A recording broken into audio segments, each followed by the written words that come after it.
ऐतिहासिक पौराणिक वस्तूंचा ठेवा जतन करणाऱ्या राजा केळकर संग्रहालयात आता LED लाईटचा वापर करण्यात आला आहे।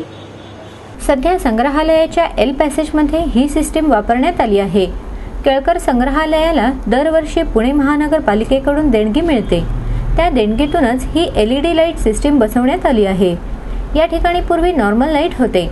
LED लाईटची सिस्टीम तशी महाग आहे, त्यामुळे त्याचा टप्प्याटप्प्याने वापर करण्यात येणार आहे। या सिस्टीममुळे संग्रहालयात येणाऱ्या प्रत्येक नागरिकाला आनंद वाटेल, असे राजा केळकर संग्रहालयाचे संचालक सुधन्वा रानडे यांनी सांगितले। सर्वप्रथम जनवार्ताच्या सर्व प्रेक्षकांना मी सुधन्वा रानडे राजा दिनकर केळकर संग्रहालयातर्फे शुभेच्छा देतो। संग्रहालयामध्ये असलेला मौलिक ठेवा हा अधिक चांगल्या प्रकारे प्रकाशमान करता यावा या दृष्टिकोनातून पुणे महानगरपालिकेने केलेल्या अर्थसहाय्याच्या मदतीने संग्रहालयातील प्रवेशद्वार आणि नजीकचा परिसर, ज्याला आम्ही एल पॅसेज असे म्हणतो, त्याचप्रमाणे दरवाजे दालन येथे आधुनिक तंत्रज्ञानावर आधारित LED लाईट्सच्या आधारे प्रकाश योजना करण्यात आली आहे। LED लाईट्सचे फायदे जर बघायचे झाले तर यातनं अतिनील किरण म्हणजे UV लाईट एमिट होत नाही। शोकेसच्या आतमध्ये असेल तर ते तापमान आतलं वाढत नाही। Comparatively it's cool light. त्यानंतर त्याचा आयुष्यमान त्याचं खूप आहे आणि अर्थातच एनर्जी कॉन्झर्वेशन किंवा पॉवर सेव्हिंग ह्या LED लाईट्सच्या मदतीने करता येतो।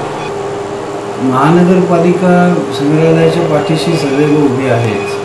महानगरपालिकेच्या मदतीने आम्ही LED सारखी जी योजना आहे त्याचप्रमाणे विविध उपकरणांची खरेदी आणि संग्रहालयामध्ये जे आवश्यक आधुनिकीकरण आहे, काळानुरूप जो आपल्याला प्रवास करायचा आहे, त्या वाटचालीमध्ये महाराष्ट्र शासनाच्या बरोबरीनेच पुणे महानगरपालिकेचाही वाटा राहिला आहे। आम्ही सर्व सन्माननीय सदस्यांना आपल्या चॅनेलमार्फत मी खरं तर संग्रहालयातर्फे धन्यवाद देऊ इच्छितो। प्रेक्षकांची LED लाईट्स बसवल्यानंतरची प्रतिक्रिया खरोखरच अतिशय सुंदर आहे। कन्व्हेन्शनल लाईटिंग ज्याला आपण म्हणतो की प्रचलित प्रकाश योजना, त्याला स्वतःच्या काही स्वाभाविक मर्यादा आहे। त्याचबरोबर त्याच्यामुळे होणारं इलेक्ट्रिकल पॉवर कन्झम्पशन हे पण जास्त असू शकतो। त्यामुळे तांत्रिकदृष्ट्या अत्यंत उजव्या अशा पण नव्याने प्रचलित होऊ घातलेल्या LED लाईट्सचा वापर आम्ही संग्रहालयामध्ये करू शकलो ही खरं तर आनंददायी बाब आहे।